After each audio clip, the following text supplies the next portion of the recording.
Okay. Now we are starting chapter 11, that is infrastructure. So what is infrastructure? Infrastructure means a support system to the development of social or economic development of a country. अगर हम social और economic development of a country की बात करते हैं तो उसके लिए जो support system होता है उसको क्या बोलते हैं? Infrastructure. ठीक है.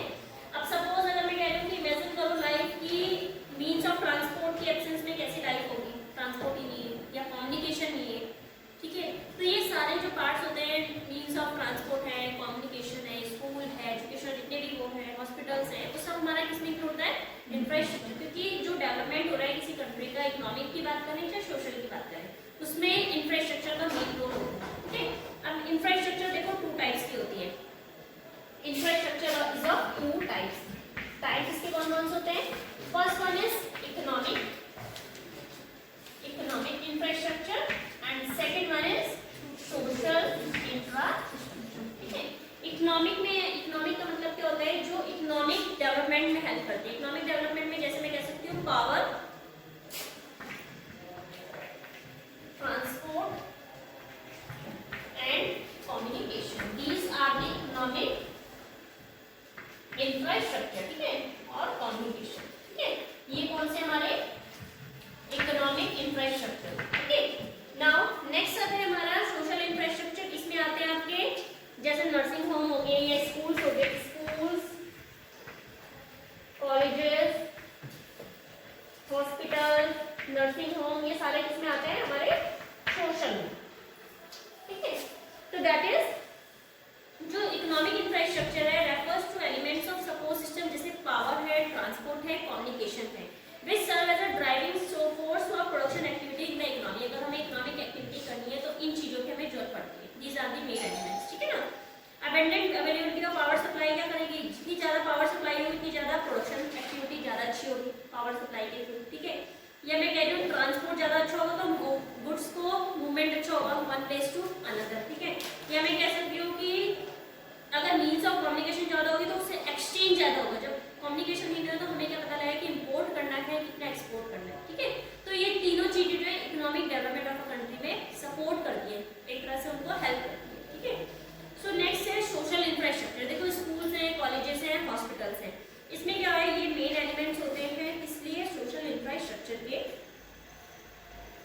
Social development refers to social resource development. ये तब होता है जब एफिशिएंट वर्कफोर्स हो हमारे पास, हेल्थी वर्कफोर्स हो. ठीक है. वर्कफोर्स मतलब एफिशिएंट होना चाहिए, स्वस्थ होना चाहिए, एफिशिएंट इतना योग्य होना चाहिए कि वो कोई काम कर सके. तो ये क्या करता है? वाइल इकोनॉमिक इंफ्रास्ट्रक्चर क्या करती है? जो इकोनॉमिक इंफ्रास्ट्रक्चर की अगर हम बात करते हैं तो ये क्या कर रही है? हमारी economic infrastructure process of growth को एक्सेलरेट कर रही है. यानी कि एक्सेलरेट मतलब बढ़ावा दे रही है. ठीक है. ये किसको करती है? प्रोसेस ऑफ ग्रोथ को बढ़ावा दे रही है. ठीक है. और जो हमारा अगर हम सोशल इंफ्रास्ट्रक्चर की बात करते हैं तो ये किसको करती है? Human development.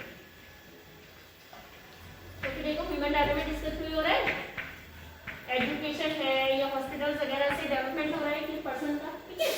तो इकोनॉमिक ग्रोथ अगर मैं कह रही हूँ इकोनॉमिक ग्रोथ हो रही है तो इकोनॉमिक ग्रोथ जो है इनकम्प्लीट है ह्यूमन डेवलपमेंट के बिना. अगर ह्यूमन से नहीं होगा तो इकोनॉमिक ग्रो कर सकती है? नहीं कर सकती. That is incomplete without human development. और ह्यूमन डेवलपमेंट किससे रिलेट कर रहा है? सोशल से. सोशल का मेन फोकस है.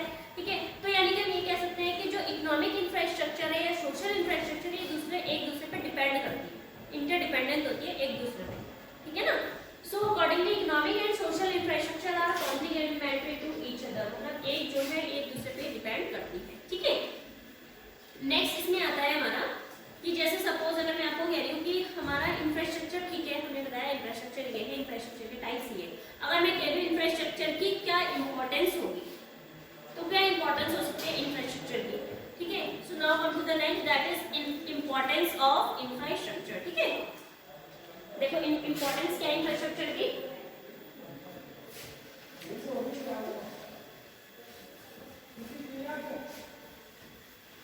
Now come to the next that is importance. देखो इसकी इंपॉर्टेंस क्या है? एक तो ये इंफ्रास्ट्रक्चर प्रमोट करता है किसको? प्रोडक्टिविटी. फर्स्ट क्या है? इंफ्रास्ट्रक्चर क्या कर रहा है? Promotes productivity. प्रोडक्टिविटी हमें कहाँ से मिलती है?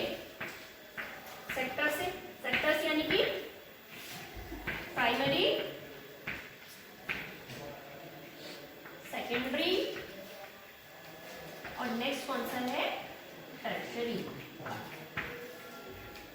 देखो प्रोडक्शन के लिए ये चीजें दे रहा है, मेन तो प्राइमरी है, सेकेंडरी है, टर्शियरी।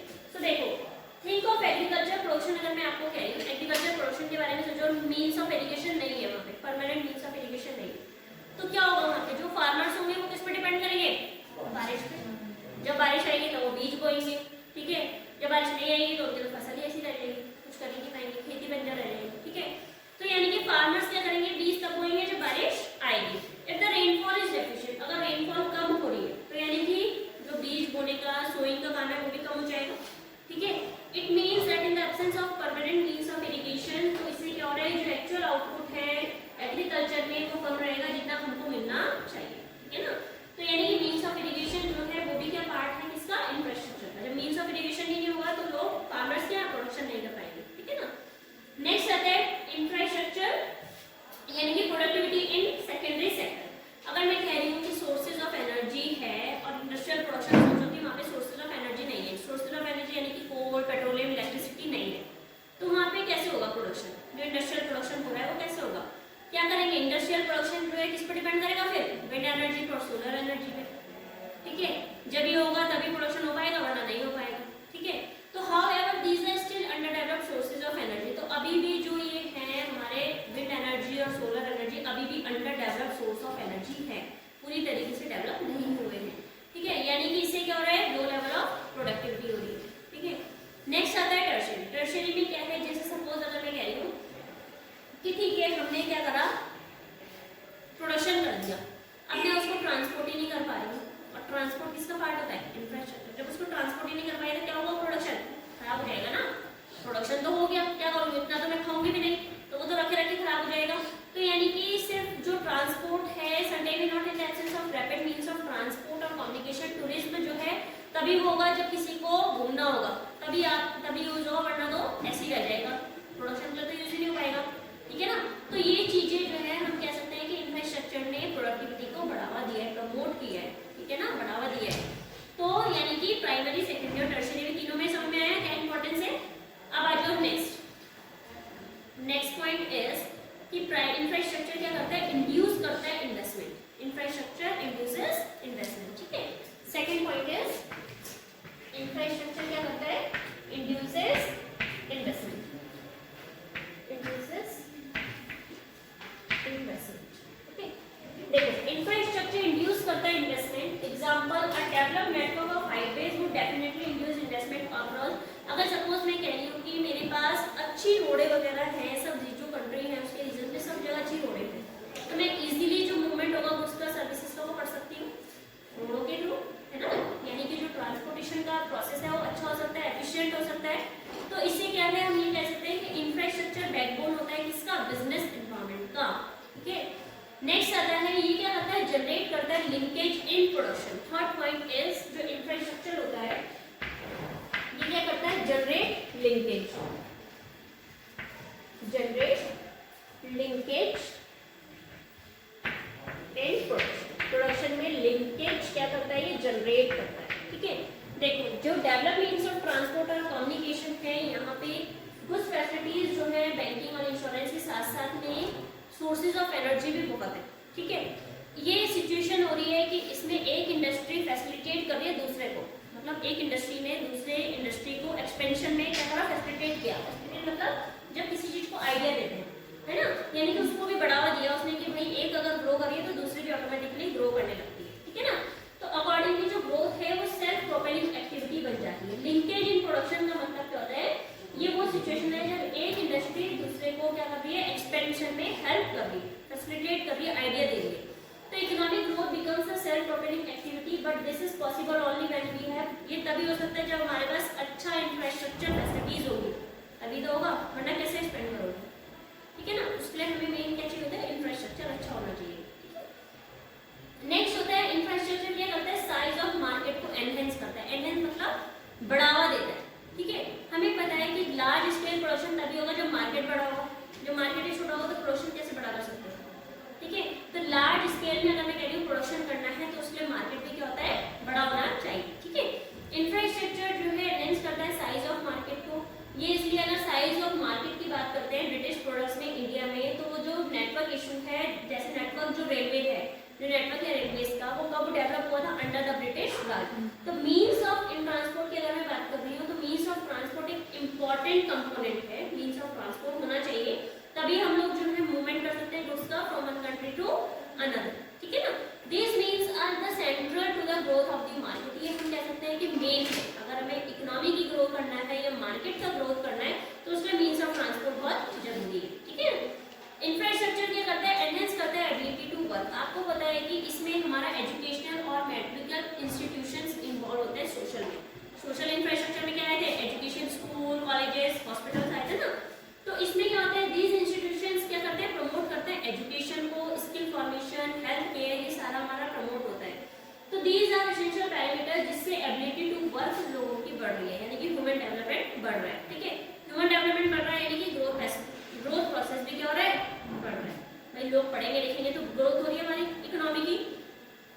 नेक्स्ट इसमें आता है हमारा कि इंफ्रास्ट्रक्चर फैसिलिटेट करता है आउटसोर्सिंग। आपको पता है कि जो इंडिया है, इंडिया एक ग्लोबल डेस्टिनेशन है किसका?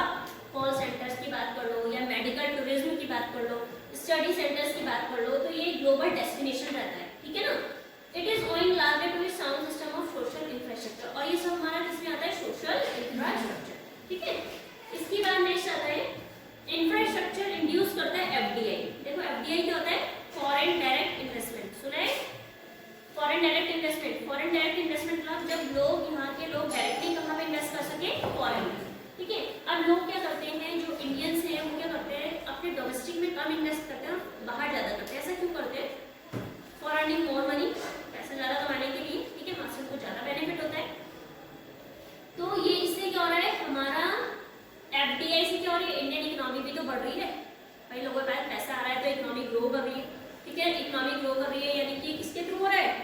इंफ्रास्ट्रक्चर के थ्रू हो रहा है, ठीक है। तो अगर हम इंपॉर्टेंस ऑफ इंफ्रास्ट्रक्चर की बात करेंगे तो हमारे ये पॉइंट्स किसके अंदर आएंगे? इंफ्रास्ट्रक्चर की इंपॉर्टेंस के अंदर, ठीक है। इसके बाद नेक्स्ट आता है हमारा state of infrastructure in India, जिसमें हम करेंगे हेल्थ के बारे में, क्योंकि जो एनर्जी टॉपिक है वो आपका डिलीटेड सिलेबस है, वो डिलीट है तो वो नहीं आएगा। एनर्जी के बारे में कन्वेंशनल सोर्सेज, नॉन कन्वेंशनल, कुछ नहीं आ रहा है, ठीक है। तो जो नेक्स्ट पॉइंट है इसमें हेल्थ। हेल्थ क्या होता है?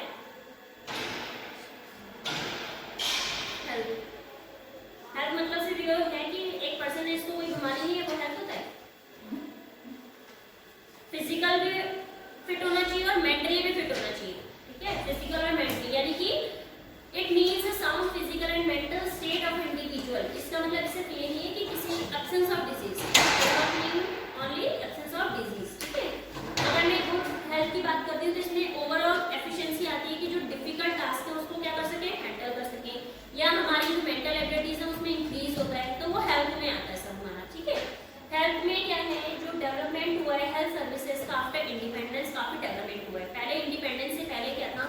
बहुत ज्यादा हमारा जो हेल्थ स्टेटस है इंडिया का बहुत लो था, यानी कि पहले, अब जो है इंडिया में इंडिपेंडेंस के बाद डिक्लाइन हुआ है डेथ रेट में। डेथ रेट यानी कि पहले जो मरने वालों की संख्या थी बहुत ज्यादा थी, अब बहुत कम हो गई, ठीक है। दूसरा है इन्फेंट मोर्टेलिटी रेट में कम हुआ है। इन्फेंट मोर्टेलिटी रेट क्या होता है? हाँ देखो, जो मैंने बताया ना कि जो 1 ईयर के बेबी होते हैं उससे पहले, 1 ईयर का मतलब 1 ईयर का भी जो कंप्लीट नहीं हो पाता उससे पहले जो बच्चे मर जाते हैं, ठीक है। और आउट ऑफ कितना लेकर 1000 बॉर्न चिल्ड्रन, उसमें से जितने लोग मर जाते हैं, उसके बच्चे मर जाते हैं, उसको इन्फेंट मोर्टेलिटी रेट बोलते हैं। तो इसमें क्या है? इसमें भी कमी आई है। पहले बहुत ज्यादा हुआ करता था लेकिन अब ये सब कम हो गया है। तो तुम्हें लग रहा है क्यों हुआ होगा? क्योंकि पहले हेल्थ फैसिलिटीज इतनी नहीं थी जितनी अब है, ठीक है। पहले क्या था कि कंट्रोल ओवर डेडली डिजीज, जो डेडली डिजीज थे जिससे पहले लोग ज्यादा मरते थे, जैसे कि मलेरिया है, टीबी है, या मैं कह सकती हूँ कैंसर वगैरह, इन चीजों का पहले इलाज नहीं था, लेकिन अब इन सब चीजों का इलाज है, ट्रीटमेंट है। तो अब इन चीजों, इन बीमारियों से लोग कम मर रहे हैं, पहले लोग बहुत ज्यादा मरते थे इन बीमारी के कारण, ठीक है ना।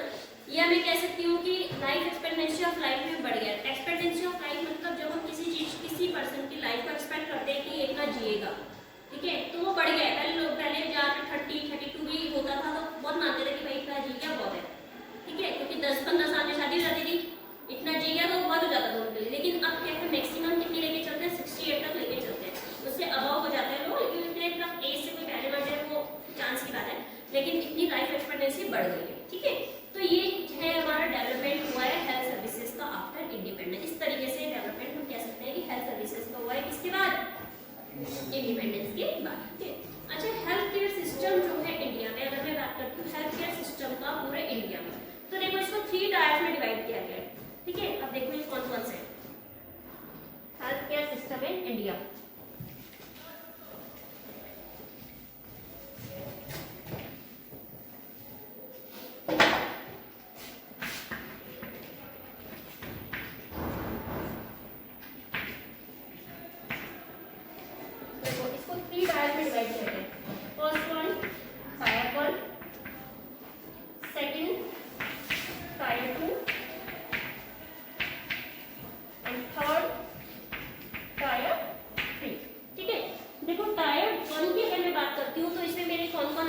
PHC यानी कि प्राइमरी हेल्थ सेंटर्स, इसमें आता है आपके PHC यानी कि प्राइमरी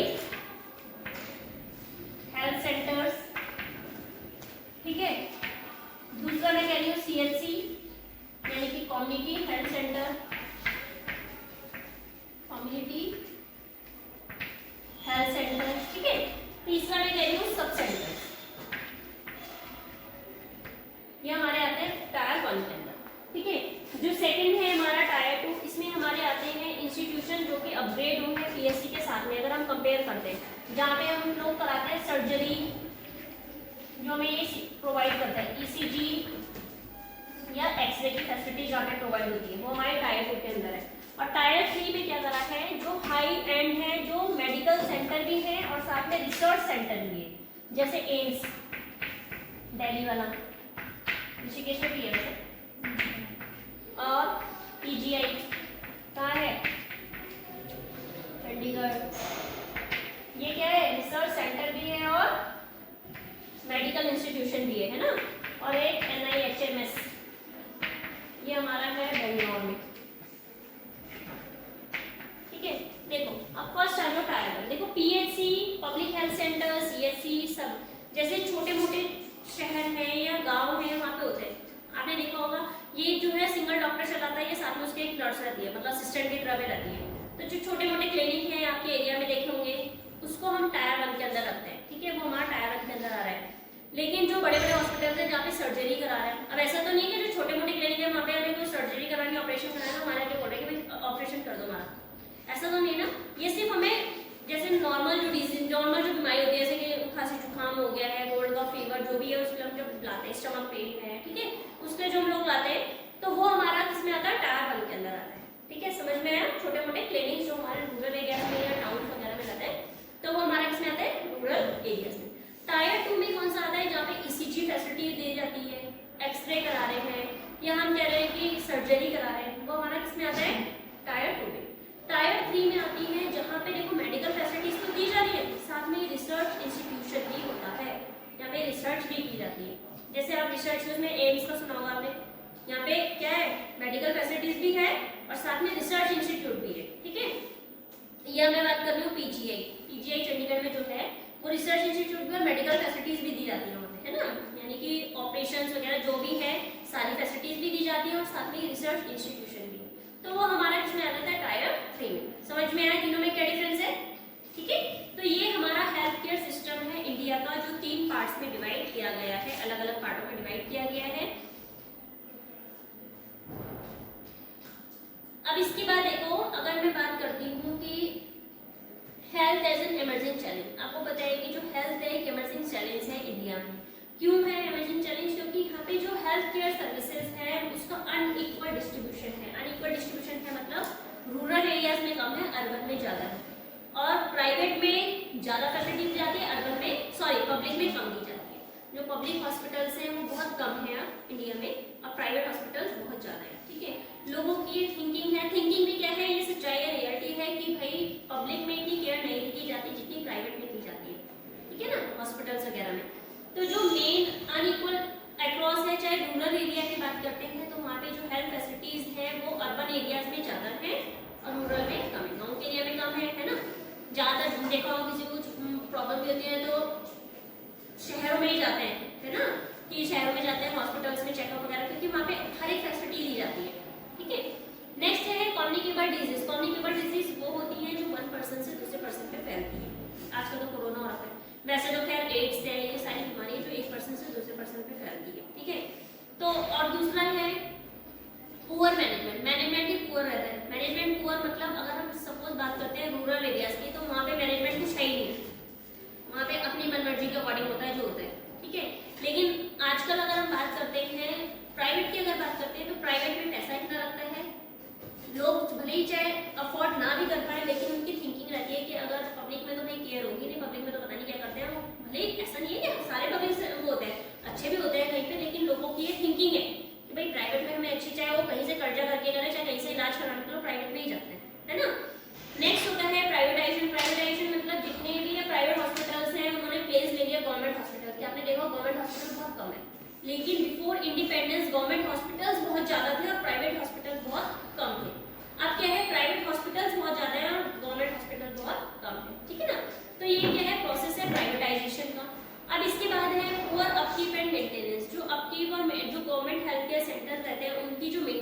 रहती है वो बहुत बेकार रहती है, ठीक है। क्वालिटी डिफरेंस रहता है प्राइवेट में और पब्लिक हॉस्पिटल में।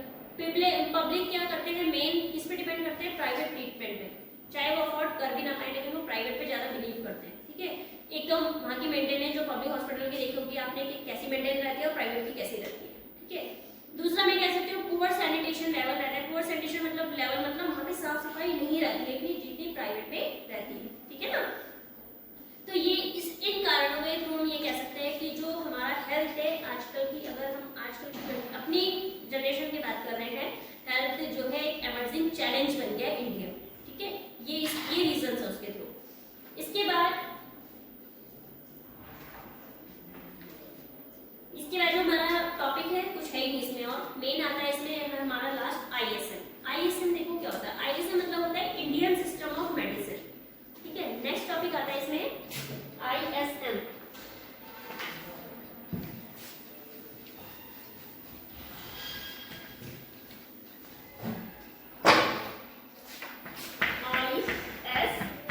इसका मतलब इंडियन सिस्टम ऑफ मेडिसिन, ठीक है। इसका मतलब इंडियन सिस्टम ऑफ मेडिसिन मतलब सिस्टम में मेडिसिन का जो कंसीडर किया जाता है कि भाई इंडिया में ही इसको ओरिजिनेट हुई है, इंडिया से ही हुई है, ठीक है। यह मैं कह रही हूँ कि बाहर से आई है लेकिन इंडिया में वो इंडियन के कल्चर में मिलजुल गई है, ठीक है। तो इंडिया के 6 रिकॉग्नाइज सिस्टम है मेडिसिन के, वो कौन कौन से आते हैं हमारे इसमें, ऐसे याद रखना, आयुष के नाम से, इसके नाम से आयुष। 6 A से आयुर्वेद, Y से योगा, U से यूनानी, S से सिद्धा,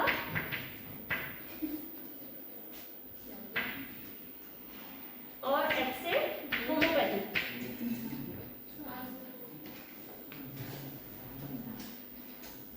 H में नेचुरोपैथी और होम्योपैथी दोनों आएगा। वैसे होम्योपैथी में नेचुरल चीजें यूज करते हैं ना, तो नेचुरोपैथी एंड होम्योपैथी ये सारी हमारी इंडियन की मेडिसिन है, या मैं कह सकती हूँ बाहर से आई है लेकिन इंडियन कल्चर में ये ज्यादा मिल रही है, ठीक है। तो याद रखना कि अगर पूछेंगे इंडिया के 6 रिकॉग्नाइज सिस्टम कौन से मेडिसिन के, तो किस नाम से याद रखोगे, आयुष। A से आयुर्वेद, Y से योगा, U से यूनानी, S से सीधा और H से नेचुरोपैथी एंड होम्योपैथी, ठीक है। तो ये चैप्टर में बस यही था कि हेल्थ के बारे में था, इंफ्रास्ट्रक्चर था, इंफ्रास्ट्रक्चर के टाइप था, ठीक है, इंफ्रास्ट्रक्चर की इंपॉर्टेंस था, एनर्जी वाला टॉपिक आपका है ही नहीं, और लास्ट हमारा हेल्थ है। हेल्थ में बस यही, ठीक है, कि एमर्जिंग चैलेंज, अगर मैं कहती हूँ हेल्थ का एमर्जिंग चैलेंज है तो किस तरीके से एक्सप्लेन करना है। तो ये इसके कारण है कि पुअर मैनेजमेंट है, मेंटेनेंस अच्छी नहीं है, प्राइवेटाइजेशन है, ठीक है, ये सारे रीजन हमारे इसके अंदर आ जाएंगे। और नेक्स्ट आता है ISM। ISM क्या है, जो इंडिया है वो इसमें 6 रिकॉग्नाइज मेडिसिन सिस्टम है, कौन कौन से, आयुष में, ठीक है। So now this chapter is finished.